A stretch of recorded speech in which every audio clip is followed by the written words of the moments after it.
토요일 밤만 되면 텔레비전에 영화가 방영되니까 그 영화를 보아야 잠을 자요. 토요일 밤 되면 좀 재미있는 프로그램들이 많지 않습니까? 그래서 이 채널을 틀었다가 저 채널을 틀었다가 하면서 영화를 밤늦게까지 봅니다. 그리고 난 뒤에 텔레비전에서 한국에는 방송이 끝나면 뭐가 울리죠? 동해물과 백두산이 마르고 닳도록 애국가가 울리지 않습니까? 그때까지 텔레비 밑에 있다가 자는 거예요. 그러니까 주일날 교회에 와서 앉아 있어도 그 영이 맑을까요? 맑지 않을까요? 맑을 까닭이 없죠. 찬송을 불러도 힘이 없어요. 기도 시간은 잠자는 시간이고 설교가 꼭 자장가처럼 들리는 것이죠.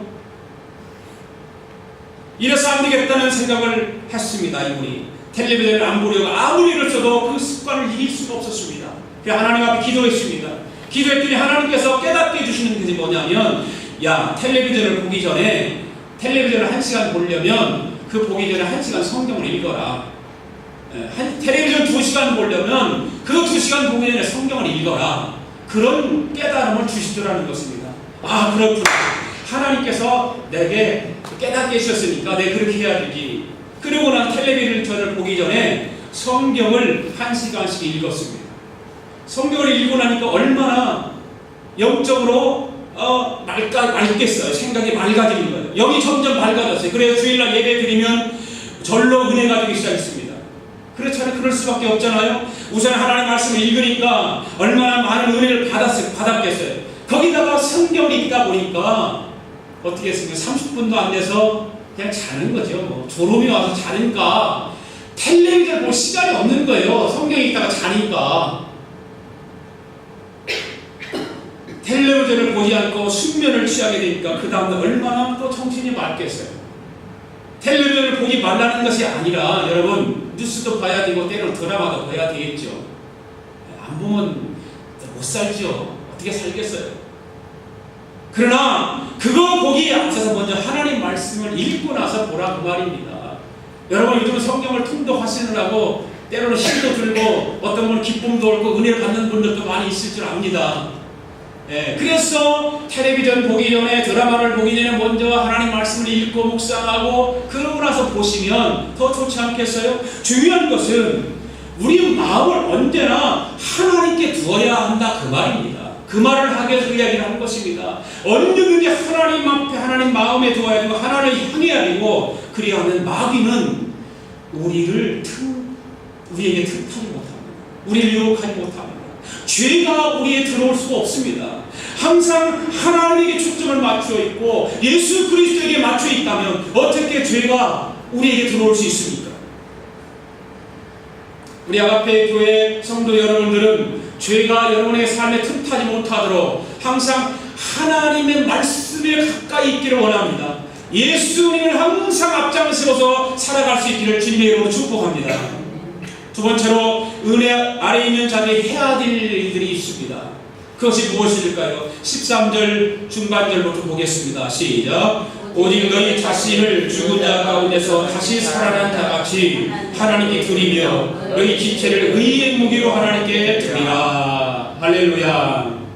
여러분 우리는 죄와 허물로 죽었던 자들입니다. 그런데 하나님은 예수 그리스도로 말미암아 우리에게 새로운 은혜를 주셨습니다.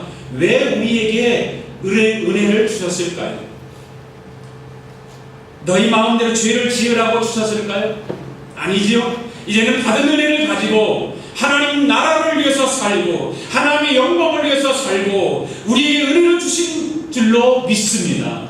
바로 하나님의 영광을 위해서 살라고 하나님의 나라를 위해서 살라고 우리에게 은혜를 베풀어 주신 것입니다. 이제는 우리의 몸은 잠깐 뒤에 썩어질 육신의 몸이지만 하나님께서 쓰시겠다고 하니까 하나님을 위해서 사용할 수 있는 저와 여러분들이 다 되실 수 있기를 바랍니다. 하나님께 쓰시기를 원하실 때 하나님께 쓰시고자 원하실 때 우리의 몸을 내어드리는 것입니다. 그래서 하나님의 영광을 위해서 의의 무기로 하나님께 드리라. 오늘 본문에서 그렇게 말하고 있지 않습니까? 우리가 주의 유혹에서 벗어날 수 있는 가장 좋은 방법이 무엇이냐면 하나님께 드리는 거예요. 하나님께 드리는 거예요. 예를 든다면 지금 우리가 하나님 전에 올라와서 지금 하나님 예배를 드리면서 우리의 몸을 하나님께 드리고 있습니다. 지금 예배를 드리면서 하나님께 드리고 있는 거예요, 여러분. 그냥 중에는 눈 감고 다른 생각하면서 속으로 죄 짓는 사람도 있을 수 있습니다. 그러나 그것은 예외적인 경우입니다. 우리가 하나님께 나와서 하나님께 우리 몸을 드리는 동안에는 마귀가 우리 몸을 더럽힐 수 없습니다. 할렐루야. 네. 하나님 우리에게 주신 시간을 하나님께 써보시기 바랍니다. 하나님께서 우리에게 맡기신 것들을 하나님을 쓰는 것이 바로 죄의 유혹에서 벗어날 수 있는 그런 길이기 때문에 그렇습니다. 하나님께 시간을 드리고 하나님께 내 달란트를 드리고 하나님께 내 모든 것을 드리면 죄가 우리를 유혹하지 못합니다. 옛날 미국 필라델피아에 진이라고 하는 13살 난 소년이 있었습니다. 잔이라고 하는 사람, 아이가 있었습니다. 집안이 참 가난했습니다. 그래서 어릴 때부터 인근에 있는 벽돌 공장에서 일을 했어요. 그런데 비록 집은 가난하지만 신앙은 남달랐어요. 어린 나이인데도 얼마나 신앙이 좋은지 몰라요.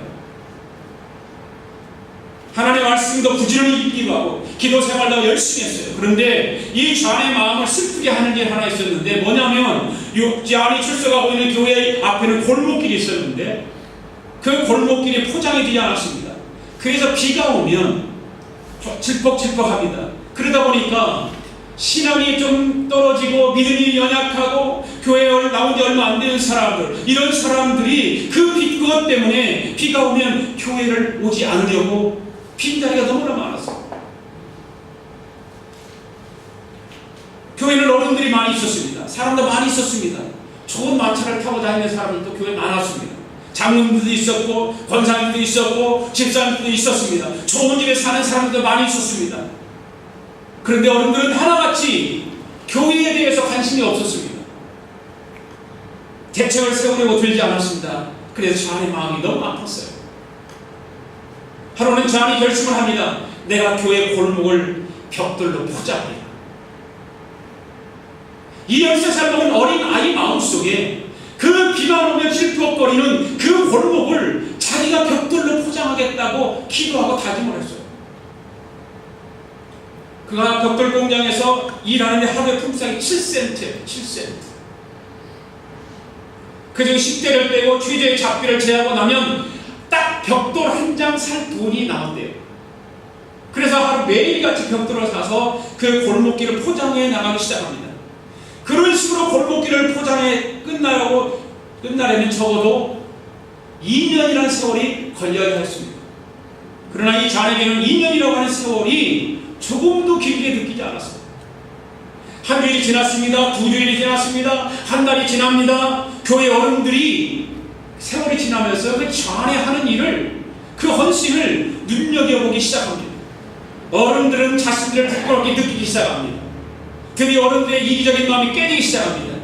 이제 어른들이 발벗고 나서서 같이 시작하기 시작합니다. 얼마 가지 않아서 교회 앞 골목이 깨끗하게 포장이 되기 시작합니다.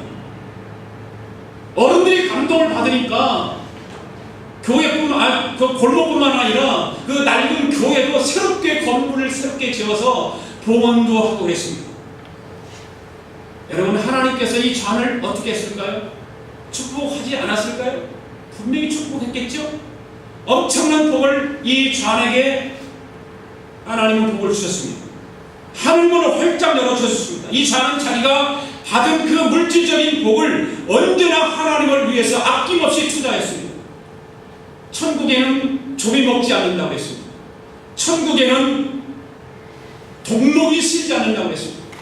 천국에 쌓아두는 건 조미 먹지 않고 동록이 해하지 않는 그런 곳이라고 했습니다. 도적이 두목을 뚫지 못하는 곳에 이 잔은 그 믿음을 가지고 투자를 했습니다.